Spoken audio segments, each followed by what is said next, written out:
Everyone, आपके अपने YouTube channel teach commerce में आपका स्वागत करते हैं। जैसा कि देखा जाए तो आपका यूपी बोर्ड का जो टाइम टेबल है वो आपके पास आ चुका है। तो 24 फरवरी से आपका पेपर स्टार्ट होने जा रहा है, जिसमें कि आपके क्लास 12th का जितने भी इंपॉर्टेंस मटेरियल लगे, अकाउंटेंसी हो या फिर इंग्लिश और इंग्लिश ग्रामर, क्लास 10th और 12th के सारे इंपॉर्टेंस क्वेश्चन आपको अपने यूट्यूब चैनल टीच कॉमर्स में आपको मिल जाएंगे। ठीक है, जैसा कि स्टार्ट करते हैं। आज हम स्टार्ट करने जा रहे हैं क्लास 12th का अकाउंटेंसी, जिसमें सबसे इंपॉर्टेंट चैप्टर की हम चर्चा करते हैं और एक एक थ्योरी को, एक एक चीज को बारीकी से हम समझेंगे। ठीक है, तो हम स्टार्ट करते हैं आपके साझेदारी खाते।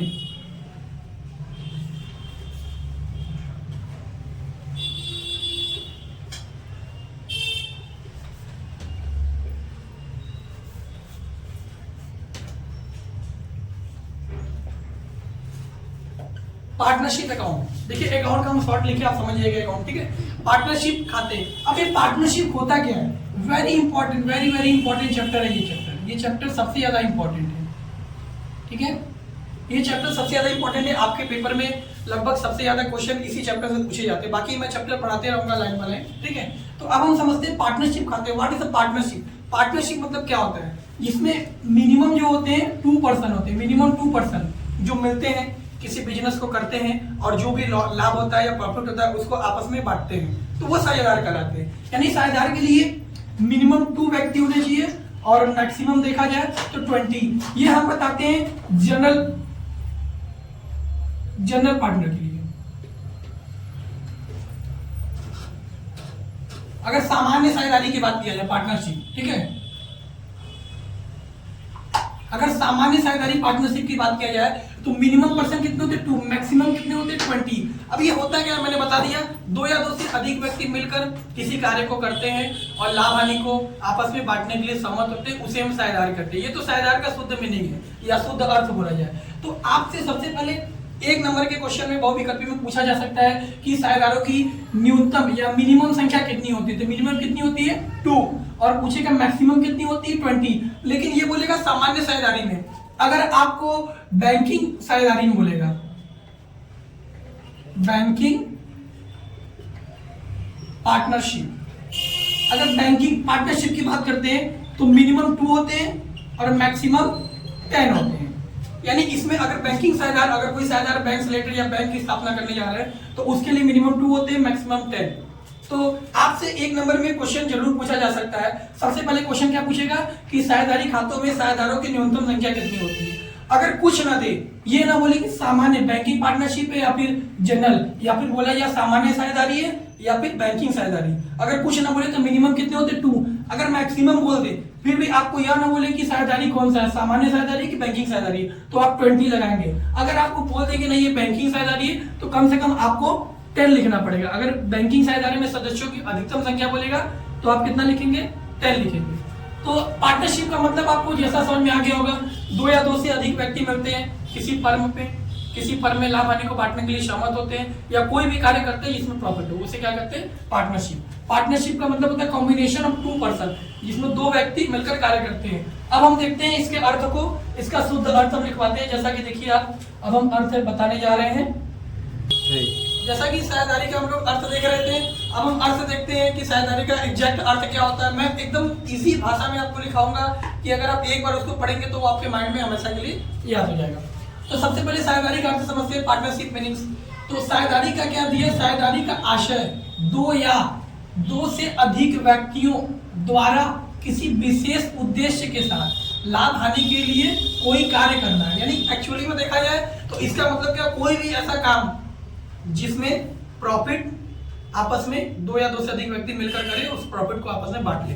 ये एग्जैक्ट मीनिंग है। ये मीनिंग आपको अगर याद हो जाएगी तो बहुत सरल है, बोर्ड के पेपर में आपको अच्छा मार्क्स दिलाएंगे। जैसा कि ये मीनिंग है, जैसे मीनिंग से ही आपको स्पष्ट हो रहा है कि अर्थ जो होता है एकदम शुद्ध है।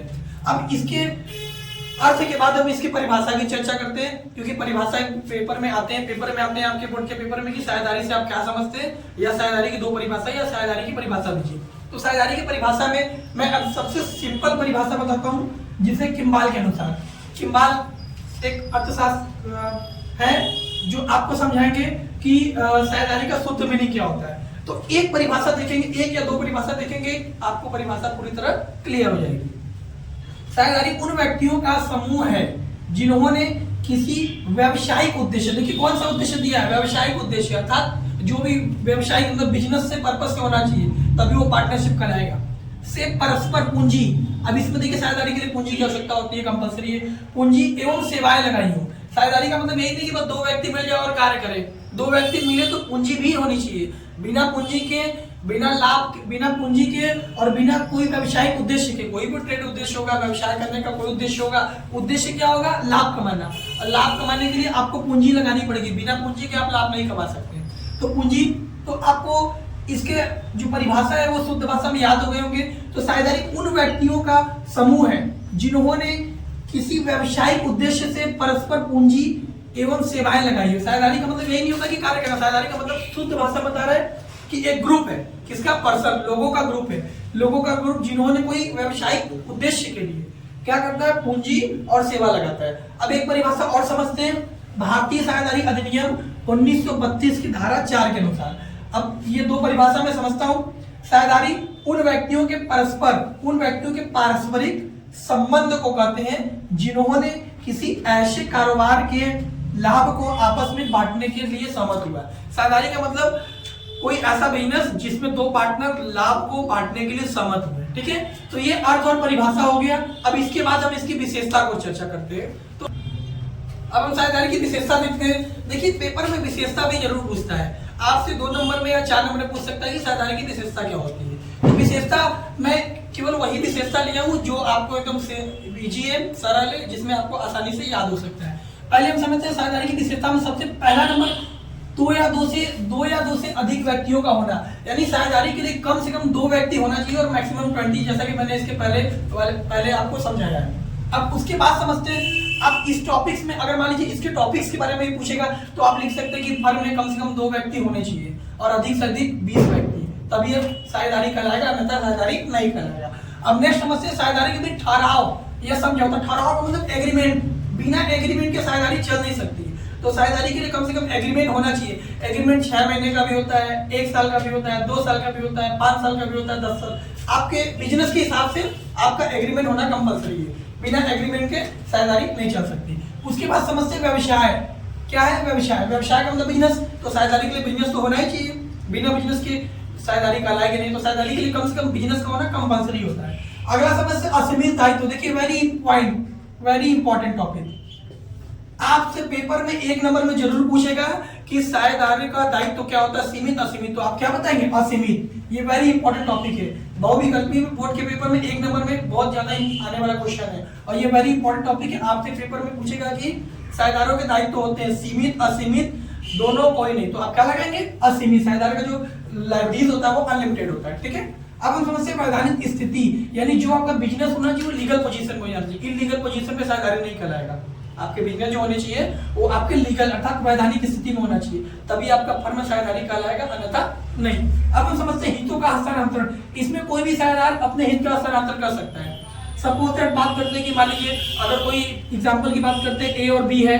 अगर ए बी कोई फर्म में साझेदार है, अगर मान लीजिए ए को छुट्टी लेना पड़ा या ए किसी कारण से कहीं चला गया, ए किसी कारण से कहीं चला जाता है, तो फर्म को कौन चलाएगा, बी चलाएगा।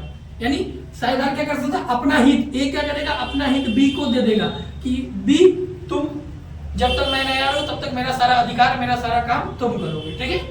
तो ये आपका हो गया हित का हस्तांतरण। अब समझते हैं निर्णय। अब देखिए वेरी इंपॉर्टेंट टॉपिक आता है कि निर्णय होता क्या है। साझेदारी में जो भी परिवर्तन होगा पार्टनर की सहमति से होगा, बिना पार्टनर की सहमति से कोई भी निर्णय नहीं लिया जा सकता। अगर बी बोलेगा कि मुझे इस बिजनेस में पैसा निकालना या लगाना है तो उसमें ए की अनुमति लेनी कंपलसरी है। बिना ए की अनुमति के फर्म निर्णय नहीं लिया जाएगा। तो इसलिए ये टॉपिक भी वेरी इंपॉर्टेंट है आपका कि आपसे पूछेगा कि साझेदारी की विशेषता बताइए। तो ये मेनली 7 टॉपिक लिए, एकदम सरल टॉपिक लिए कि आपको आसानी से याद हो जाए, ताकि आपके बोर्ड के पेपर में आपको बहुत मदद मिले। अब आइए हम लोग पार्टनरशिप डीड के बारे में समझते हैं, यानी साझेदारी संलेख या विलेख। इसको 2 नाम से जानते हैं, साझेदारी संलेख भी बोल सकते हैं, प्रलेख भी बोल सकते हैं और विलेख और संलेख भी होता है इसका, ठीक है। तो हम समझते हैं साझेदारी विलेख होता क्या है। साझेदारी विलेख का मतलब क्या होता है, शुद्ध भाषा में अगर देखा जाए तो एक लाइन के वर्ड में केवल नियम और शर्त का उल्लेख होता है। क्या होता है, जिसमें नियम और शर्तों का उल्लेख होता है, यानी एक ऐसा डॉक्यूमेंट जिसमें नियम और शर्तें लिखी होती है। नियम क्या, साझेदारी कैसे चलेंगे, और शर्त कौन साझेदार कितने समय तक काम करेगा या फिर उसको किस समय तक या कितने समय तक आप काम करना पड़ेगा। ठीक है, तो अगर शुद्ध भाषा के अर्थ देखा जाए तो साझेदारी प्रलेख जो होता है वो साझेदारों फर्म, साझेदारी प्रलेख अथवा विलेख साझेदारों द्वारा लाया गया या किया गया ऐसा समझौता या ठहराव या अनुबंध, साझेदारों द्वारा लाया गया ऐसा समझौता या अनुबंध जिसमें व्यवसाय के संचालन से संबंधित समस्त नियम और शर्तें हो। यानी अगर कोई व्यवसाय कर रहे हो तो उसके लिए नियम और शर्त का होना जरूरी है। बिना नियम शर्त के कोई भी व्यवसाय चल नहीं सकता। अब हम समझते हैं, ये तो समझ गए पार्टनरशिप डीड क्या होता है, साझेदारी संलेख। ये भी आपके 2 नंबर में पूछता है क्वेश्चन कि साझेदारी संलेख से आप क्या समझते हैं, छोटा सा। तो आप लिख सकते हैं साझेदारी संलेख से आशय जिसमें व्यवसाय से संबंधित समस्त नियमों और शर्तों का उल्लेख होता है, उसे साझेदारी विलेख या प्रलेख कहते हैं शुद्ध भाषा में देखा जाए तो बुक। अब आगे समझिए, साझेदारी संलेख में निम्नलिखित बातों का उल्लेख होना। अब साझेदारी संलेख में कौन कौन सी बातों का उल्लेख होता है, जैसा कि नियम शर्त में समझ गए। अब नियम शर्त के बाद समझते हैं कि किन किन बातों का उल्लेख होता है। पहला समझते हैं फर्म का नाम और पता। कोई भी बिजनेस स्टार्ट होगा साझेदारी का तो सबसे पहले फर्म का नाम होना चाहिए, जैसे एबीसी लिमिटेड कंपनी या एबी पार्टनरशिप या सी जो पार्टनर का नाम, उसके तो साझेदारी के फर्म का नाम और पता होना जरूरी होता है। उसके बाद समझते साझेदारों के नाम और पता, उसके बाद फर्म के नाम के बाद आता है साझेदार की कितने साझेदार रहेंगे, वो साझेदार का नाम क्या है और साझेदार कहाँ रहने वाले हैं या उनका पता, ये भी होना अनिवार्य है। उसके बाद समझते साझेदारों की अवधि। अब देखिए अवधि यानी पीरियड, कितने समय तक आपका चलेगा पार्टनरशिप, तो पार्टनरशिप की पीरियड होती है।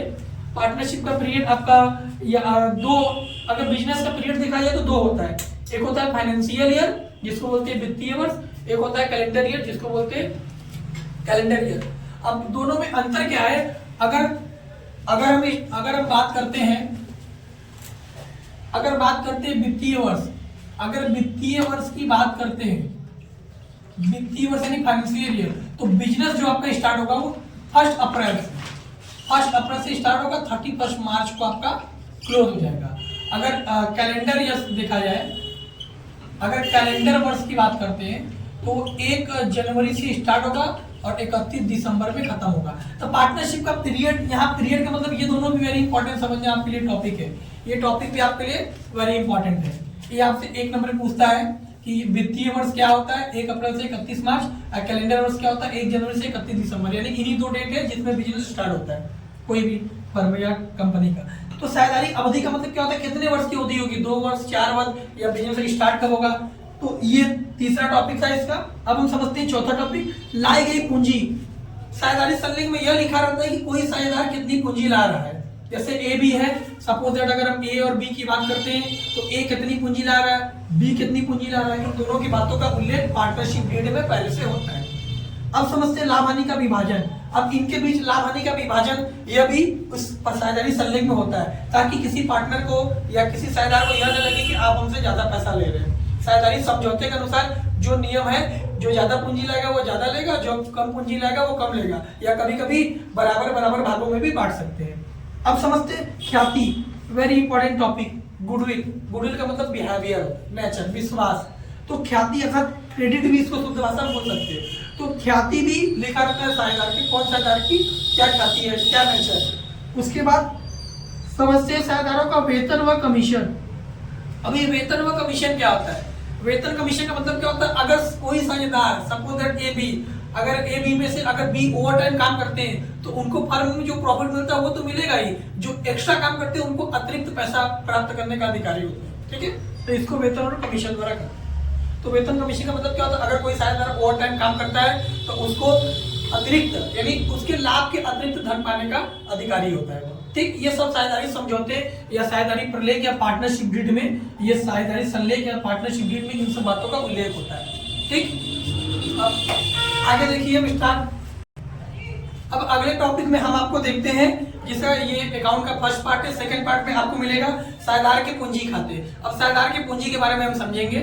ठीक, तो साझेदार के पूंजी खाते, अब इसका अगले पार्ट में आपको मिलेगा वीडियो। तब तक के लिए थैंक्स, लाइक कीजिए, सब्सक्राइब कीजिए।